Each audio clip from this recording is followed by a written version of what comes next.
어머님, 애는 제대로 못 보시면서 밥은 잘도 드시네요? 아니, 그게 잠깐 밥 한 숟가락 뜨는 사이에 성준이 넘어졌는데 밥이 목으로 넘어가시나 봐요?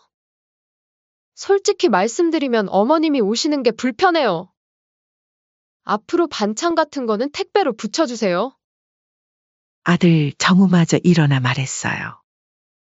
엄마, 맞아요. 성준이 조금만 신경 쓰면 되는데 큰일 날 뻔했잖아요. 어머니 이제 그만 가주세요. 저희도 이만 쉬고 싶네요. 순간 머리가 띵했어요. 내가 6시간을 달려온 이유가 이거였나? 목소리가 떨렸어요. 버스 2번이나 갈아타면서 허리도 아프고 다리도 저린데 이런 대접 받으려고. 눈물이 나려는 걸 꾹 참았어요. 너희 같은 자식 둔 게 내 인생 최대의 불행이다. 안녕하세요. 저는 여수에서 살고 있는 73세 조희경입니다. 이제 나이가 많이 들어 허리도 굽고 걸음도 느려졌지만 아직도 매일 아침 텃밭을 가꾸며 부지런히 살고 있어요. 오늘은 제가 겪은 이야기를 들려드리려고 해요. 자식들 키우며 살아온 부모님들이라면 누구나 공감하실 수 있는 이야기일 것 같네요. 젊었을 때부터 저는 늘 부지런했어요. 남편과 함께 시장에서 장사도 하고 틈틈이 아이들 과외도 해가며 2아이를 키웠죠. 큰아들 정우, 작은딸 정민. 둘 다 똑똑하고 예뻤어요. 특히 정우는 어릴 때부터 영특해서 주변에서 칭찬이 자자했죠. 희경 씨네 아들 정말 똑똑하네. 희경 씨 부러워 정말. 그런 말을 들을 때마다 가슴이 뿌듯했어요. 하지만 제 남편은 달랐어요. 늘 정우를 걱정했죠. 여보, 정우가 똑똑한 건 맞는데 마음이 너무 해퍼. 책임감이 없어. 그때는 남편이 왜 그렇게 걱정하는지 이해하지 못했어요. 제 남편은 10년 전에 하늘나라로 갔어요. 간암 진단을 받고 제 1년도 버티지 못했죠. 눈 감기 전 마지막 날, 남편은 제게 마지막 부탁을 남겼어요. 여보, 왜 그러세요? 피곤하면 좀 주무세요. 아니. 당신한테 꼭 해야 할 말이 있어. 그게 뭔데요? 과천 땅? 절대 정우한테 넘기지 마요. 그 애는 책임감이라곤 찾아볼 수 없으니까. 왜 그런 말씀을 하세요? 정우가 이제 많이 달라졌는데. 아니야. 차라리 딸에게 주면 좋지. 우리 아들은 당신이 꼭 가지고 있어야 해요. 약속해줘요. 그날 이후로 얼마 안 되어 남편은 세상을 떠났어요. 하지만 전 그 약속을 지키지 못했죠. 아들이 결혼하고 새 둥지를 틀어야 한다며 찾아왔을 때였어요. 엄마, 우리 이제 결혼하면 살 집이 필요한데. 과천 땅 팔면 서울에 작은 아파트 하나 살 수 있잖아요. 네 아버지가 그 땅은? 엄마, 아버지도 이해하실 거예요. 아들이 결혼하는데 도와주셔야죠. 결국 전 남편의 유언을 어기고 과천 땅을 팔아 서울에 작은 아파트를 마련해줬어요. 다만 남편이 걱정했던 게 떠올라 아파트 명의는 제 이름으로 해두었죠. 처음 1년은 정말 행복했어요. 정우와 며느리 소희는 종종 집으로 내려왔어요. 어머니, 저희가 이렇게 살 수 있는 건 다 어머님 덕분이에요. 며느리 소희가 그렇게 말할 때면 가슴이 따뜻해졌어요. 하지만 시간이 흐르고 3년 전부터 명절 풍경이 완전히 바뀌었어요. 추석을 앞두고 받은 전화가 시작이었죠. 어머니, 올해부터는 저희가 내려가기가 좀 힘들 것 같아요. 응? 무슨 일이라도. 성준이도 이제 학원을 다니고 차도 너무 밀리고. 앞으로 명절에는 따로 찾아뵈긴 힘들 것 같아요. 그래도 명절이라도 안 보면 언제 보게? 요즘은 다들 이렇게 한대요. 근데 정 보고 싶으시면 어머님이 올라오시는 게 어떨까요? 여기 오시면 서울 구경도 좀 하고 좋죠 뭐. 그 말에 가슴이 먹먹했지만 결국 서울행을 결정했죠. 이후로는 매 명절마다 제가 서울로 올라가게 됐어요. 6시간이나 걸리는 먼 길을 70이 넘은 몸으로 힘들게 버스를 타고 올라가요. 지난 설날에 있었던 일은 지금 생각해도 서러워요. 아침 일찍 버스를 타고 올라갔는데 어머님, 저희는 아까 아침 식사했어요. 어머님은 햇반 데워서 드세요. 저희는 좀 쉬어야 할 것 같아요. 어제 잠을 못 자서. 성준이 마저 학원에 가버리고 저 혼자 거실에 앉아 대충 차려 밥을 먹었죠. 정우는 방에서 나오지도 않더라고요. 어머님, 저희 저녁에 약속이 있어서요. 일찍 들어가 주셔야 할 것 같아요. 벌써 2시간도 안 지났다. 난 막차 시간 맞춰서 가려고 했는데.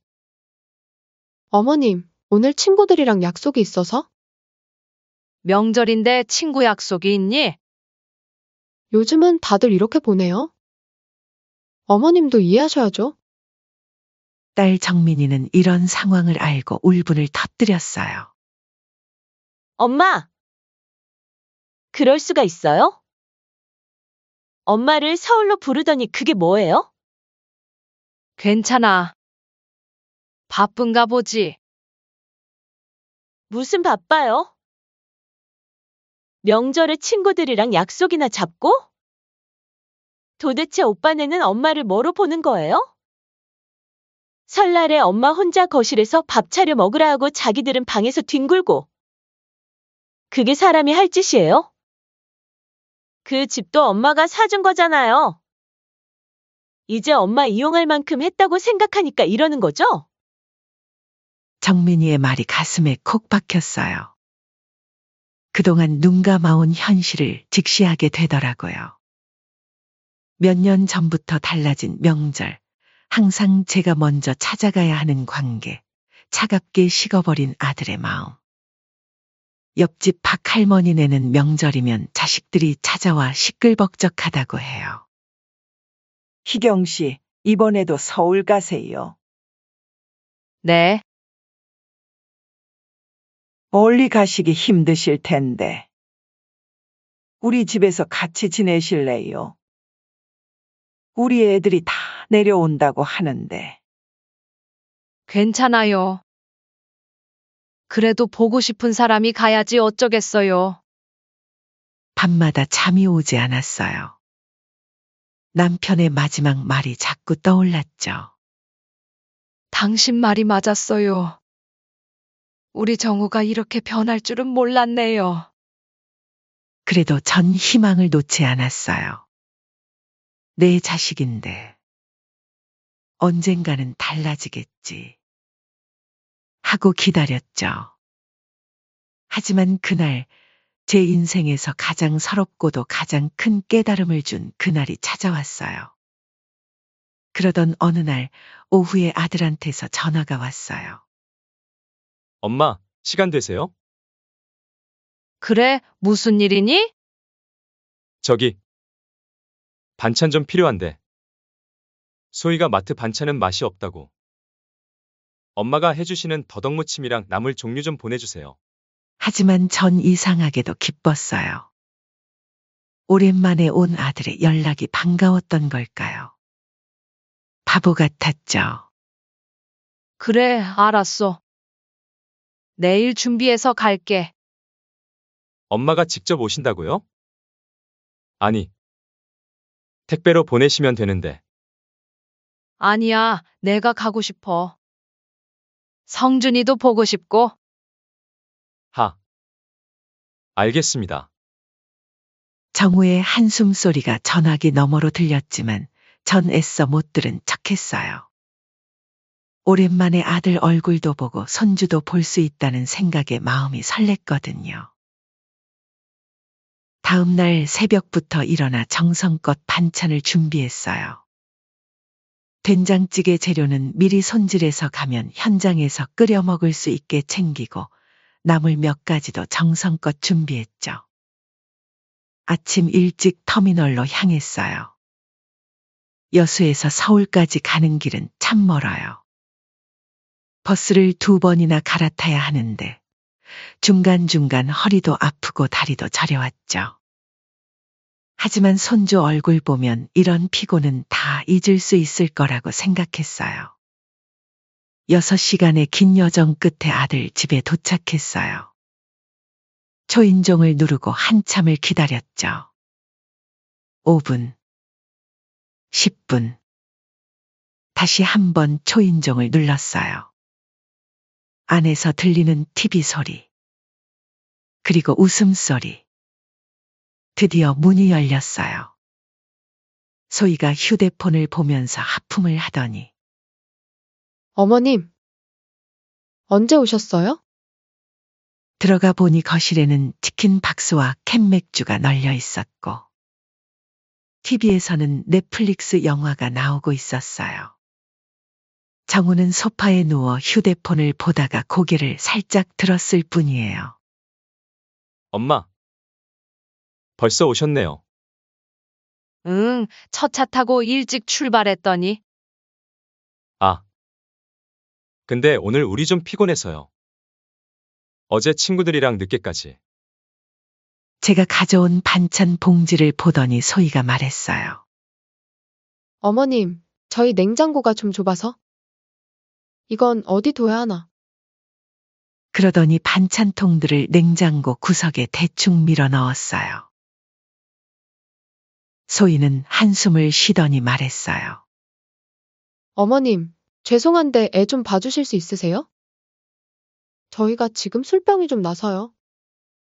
전 짐을 내려놓고 손주를 돌보기 시작했어요. 성준이는 반가워하며 제게 안겼죠. 할머니, 그래, 우리 성준이 잘 있었어. 소희가 한숨을 쉬더니 말했어요. 한참을 손주랑 놀아주다가 문득 배가 고파왔어요. 오전부터 정신없이 움직이느라 제대로 된 식사를 못했거든요. 부엌으로 가서 밥을 한 공기 푸는데 그때 성준이가 넘어져서 울음을 터뜨렸어요.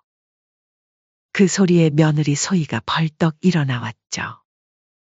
어머님, 애는 제대로 못 보시면서 밥은 잘도 드시네요? 아니, 그게 잠깐 밥 한 숟가락 뜨는 사이에. 성준이 넘어졌는데 밥이 목으로 넘어가시나 봐요? 솔직히 말씀드리면 어머님이 오시는 게 불편해요. 앞으로는 반찬 같은 거는 택배로 붙여주세요. 아들 정우마저 일어나 말했어요. 엄마, 맞아요. 성준이 조금만 신경 쓰면 되는데 큰일 날 뻔했잖아요. 어머니 이제 그만 가세요. 저희도 이만 쉬고 싶네요. 순간 머리가 띵했어요. 6시간을 달려와서 이런 대접을 받다니. 내가 6시간을 달려온 이유가 이거였나? 목소리가 떨렸어요. 버스 2번이나 갈아타면서 허리도 아프고 다리도 저린데 이런 대접 받으려고. 눈물이 나려는 걸 꾹 참았어요.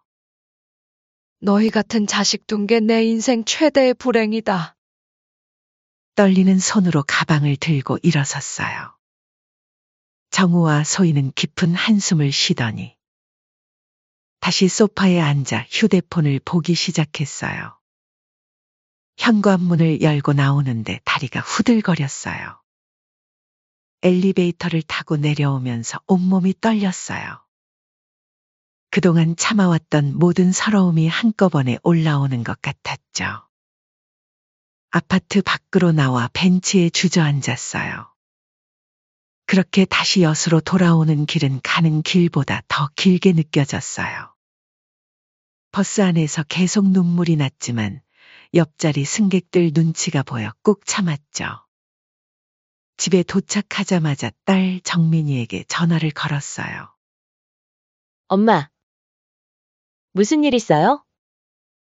오빠가 뭐라고 했어요? 제 흐느끼는 소리에 정민이가 말끝을 흐렸어요. 정민아, 난 이제 못 참겠어. 엄마, 천천히 말씀해 보세요. 도대체 무슨 일이? 그날 있었던 일을 하나하나 이야기하는데 자꾸만 목이 메었어요. 밥 먹다가 집에서 쫓겨났다는 이야기에 정민이가 뭐요? 하고 소리를 질렀고 격분했죠. 엄마! 이제 그만 참으세요. 그 집도 엄마 명의잖아요. 왜 이렇게까지 당하고 계세요? 그래도 자식인데. 자식이요? 저는 도대체 오빠가 엄마한테 뭘 했다고 자식 대접을 받는 건지 모르겠어요. 정민아, 엄마, 이제는 정말 달라져야 해요. 제가 내일 당장 휴가 내고 내려갈 테니까 오늘은 푹 주무세요. 다음 날 아침 일찍 정민이가 출근도 안 하고 엿으로 내려왔어요. 노트북과 서류 가방을 들고 온 정민이의 표정이 심상치 않았어요. 엄마, 제가 어제 밤새 알아봤어요. 부동산에도 전화하고 변호사 친구한테도 자문받고 무슨 일을 그렇게. 그 집 당장 팔아버려요. 엄마, 듣기 싫으시겠지만 솔직히 말할게요. 오빠는 이미 엄마를 버렸어요. 이제는 엄마가 결단을 내려야 할 때예요. 정민이는 노트북을 펼치고 부동산 시세 자료를 보여주기 시작했어요. 보세요. 지금이 딱 좋은 타이밍이에요. 역세권에다가 학군도 좋고 게다가 재건축 예정 지역이라 시세도 계속 오르고 있어요. 부동산에서는 일주일이면 나갈 거래요. 근데 정우는 어쩌지? 한 달 줘요. 충분해요. 전세 자금도 없다고 징징거릴 테지만 그건 더 이상 엄마 책임이 아니에요. 한 달이면 너무 짧지 않을까? 짧긴요? 엄마한테는 단 몇 시간, 몇 분도 안 줬으면서. 정민이는 이미 모든 걸 준비해뒀더라고요. 서류 가방에서 자료들을 하나씩 꺼내 보여주었어요. 여기 봐요. 여기 법무법인 김 변호사님이에요. 매매계약서 검토부터 등기 이전까지 다 도와주시기로 했어요. 특히 집주인의 권리를 확실히 보장받을 수 있도록 해주신대요. 이쪽은 미래부동산의 최 실장님이에요. 급매물 전문가시래요. 오늘 오후에 만나기로 했어요. 시세보다 조금만 낮춰도 며칠 안에 계약될 거라더라고요. 그리고 이건 이사업체고요. 오빠네 짐 정리할 때 필요할 거예요. 한 달 안에 이사 안 가면 짐 다 정리해서 창고로 보낼 거예요. 그렇게 오후에 부동산에 갔어요. 최 실장은 제 상황을 듣더니 연신 고개를 끄덕였어요. 아, 이런 경우가 종종 있죠. 요즘 자식들에게 줬던 집 하시는 어머님들이 많다 하더라고요. 걱정 마세요. 요즘 같은 때에 이 위치에 이 가격이면 금방 나갈 겁니다. 전세 세입자도 없고 소유주 직접 거래라 더 좋아요. 지금 이 동네가 정말 핫해요. 학군 때문에 젊은 부부들이 많이 찾거든요. 한 달 안에 완벽하게 비워드릴 수 있다고 하시니까 조건이 아주 좋네요. 그날 저녁 마음을 단단히 먹고 정우에게 문자를 보냈어요. 정우야, 그동안 우리 집에서 잘 지냈지? 이제 그만 나가주면 좋겠구나. 한 달 뒤에 그 집 팔 거야. 채 1분도 안 되어 전화가 왔어요. 엄마! 이게 무슨 소리예요? 무슨 소린지 모르겠니? 내 집을 판다는 거야. 갑자기 이러시면 어떡해요? 저희 보고 당장 어디로 가라고. 그때 딸이 전화를 바꿔받았어요. 오빠. 양심이 있으면 지금 잘못했다고 죄송하다고 하는 게 순서 아니야? 오빠가 그러고도 엄마 자식이라고 볼 수 있어? 내가 정말 보다 못해 한마디 하는 거야? 정신 차려, 제발. 그렇게 딸이 저를 대신해 애기하는 모습을 보고 마음을 다잡았죠. 얼마 후 며느리 소희도 전화를 이어받았어요. 어머님, 이러시면 안 되죠. 갑자기 나가라고 하시면 갑자기? 내가 너네 반찬 들고 갔을 때 너희도 날 갑자기 쫓아내지 않았니? 그건 그때는 성준이가 넘어지는 바람에 놀라서요. 이제 와서 변명하지 마. 한 달 후에는 내 집을 비워놓거라. 정우가 다시 전화를 받았어요. 엄마, 왜 이러시는 거예요? 우리가 잘못했으니까 치사하게 굴지 마세요. 맞아요. 어머니 한 번 더 기회를 주세요.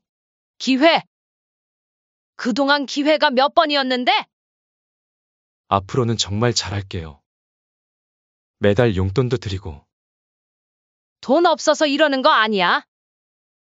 이제는 내 맘이 너희한테서 완전히 떠났어. 그날부터 부동산 일이 바빠졌어요. 매물 사진을 찍고 서류를 준비하고 정민이가 휴가를 내고 모든 걸 직접 챙겨줬죠. 매물이 나온 지 이틀 만에 벌써 문에 전화가 빗발쳤어요. 일주일째 되는 날, 첫 번째 방문자가 왔어요. 40대 부부였는데 한 번 보고 마음에 들었다며 바로 계약하고 싶다고 하더라고요. 그때부터 정은혜의 발버둥이 시작됐어요. 처음에는 달래듯 회유하더니 나중에는 반협박조로 나왔죠. 엄마, 저희가 잘못했어요. 앞으로는 매주 찾아뵐게요. 이제 와서 그런 말이 나오니? 명절 때도 저희가 내려갈게요. 소희도 수시로 전화를 걸어댔어요. 어머님, 제발요.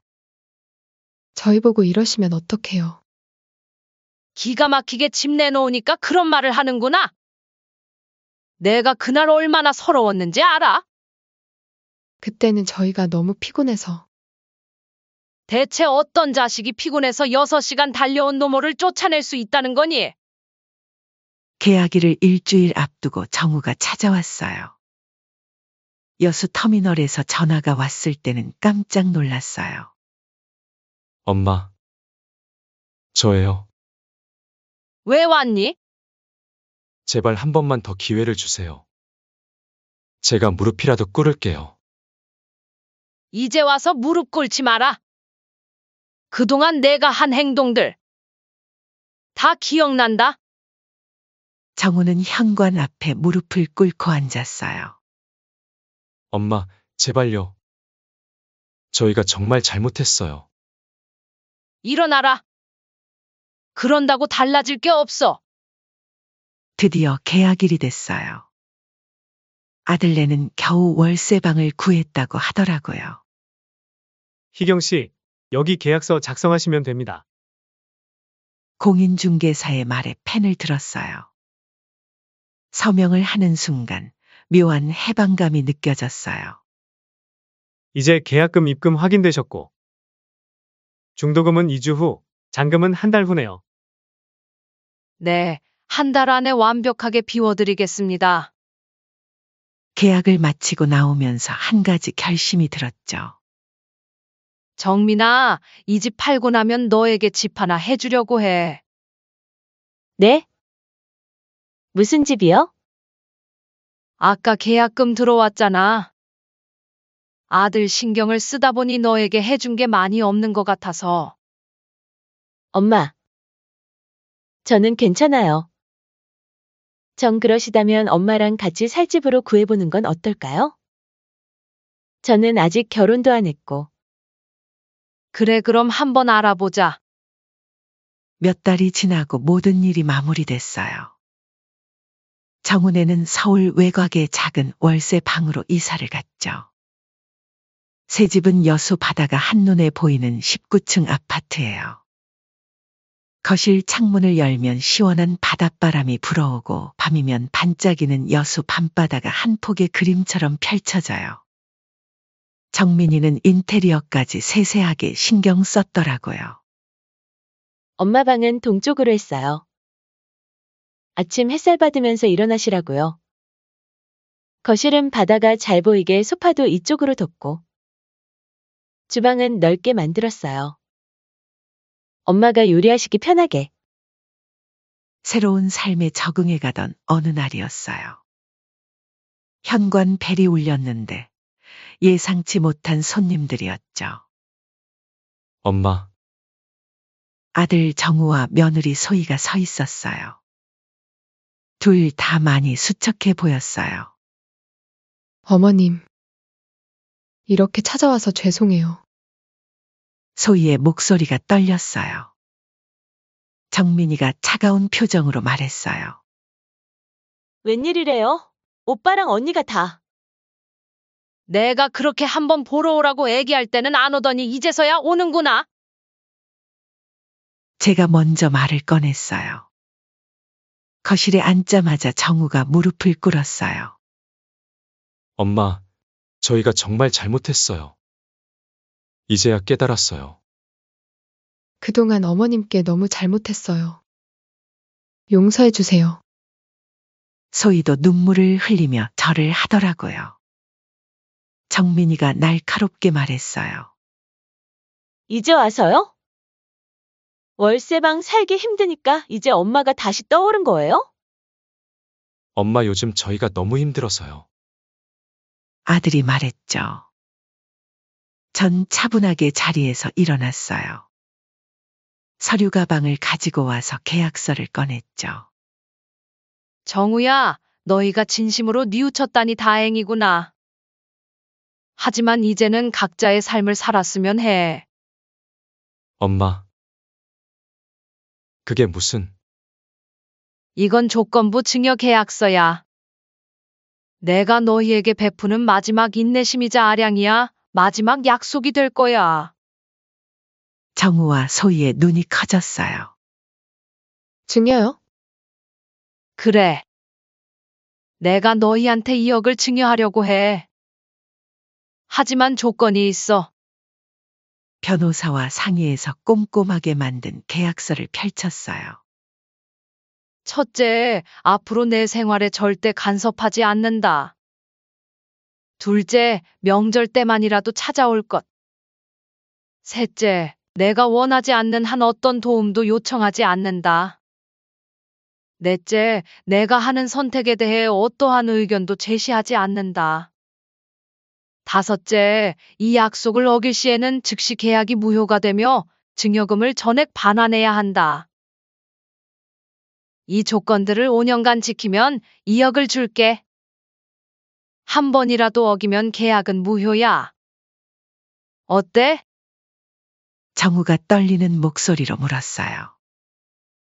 왜 이러시는 거예요? 이게 내가 너희에게 주는 마지막 기회야. 이제는 서로 얽매이지 말자. 너희도 너희 인생이 있고 나도 나의 인생이 있으니까. 며느리 소희가 눈물을 훔치며 말했어요. 저희가 정말 잘못했어요. 그땐 왜 그랬는지. 이제 와서 후회해도 소용없어. 다만 앞으로는 각자 잘 살았으면 좋겠다. 제 목소리에는 더 이상 미움도 원망도 없었어요. 그저 담담했죠. 잠시 침묵이 흘렀어요. 결국 정우가 펜을 들었죠. 알겠습니다. 엄마 말씀대로 할게요. 그날 이후로 제 생활은 완전히 달라졌어요. 문화센터에서 수채화도 배우고 요가도 하고. 처음에는 어색했지만 이제는 그 시간들이 소중해졌어요. 희경 씨, 오늘은 바다를 그려볼까요? 수채화 선생님의 말씀에 설레는 마음으로 붓을 들어요. 여수 밤바다의 불빛을 표현하시는 게 점점 좋아지시네요. 정말요? 아직 많이 서툰데. 아니에요. 감정이 생생하게 느껴져요. 엄마, 이번 주말에 제주도 가요. 유채꽃 보러. 그래, 가자. 이제는 내가 하고 싶은 거 다 해볼 거야. 매일 아침 일어나면 창밖으로 보이는 바다를 봐요. 출렁이는 파도를 보고 있으면 제 마음도 평화로워져요. 이제는 알아요. 진정한 행복이 뭔지, 그리고 제가 뭘 위해 살아야 하는지. 거실 벽에는 제가 그린 그림들이 걸려 있어요. 서툴지만 정성껏 그린 여수 바다, 오동도 풍경, 그리고 우리 집 앞 공원. 그림을 보고 있으면 제가 얼마나 달라졌는지 느껴져요. 이제 저는 매일 아침 설레는 마음으로 눈을 떠요. 더 이상 누구의 엄마가 아닌 그저 저 자신으로 살아가는 게 얼마나 행복한지 이제야 알았어요. 제 인생의 진정한 봄이 이제야 시작된 것 같아요.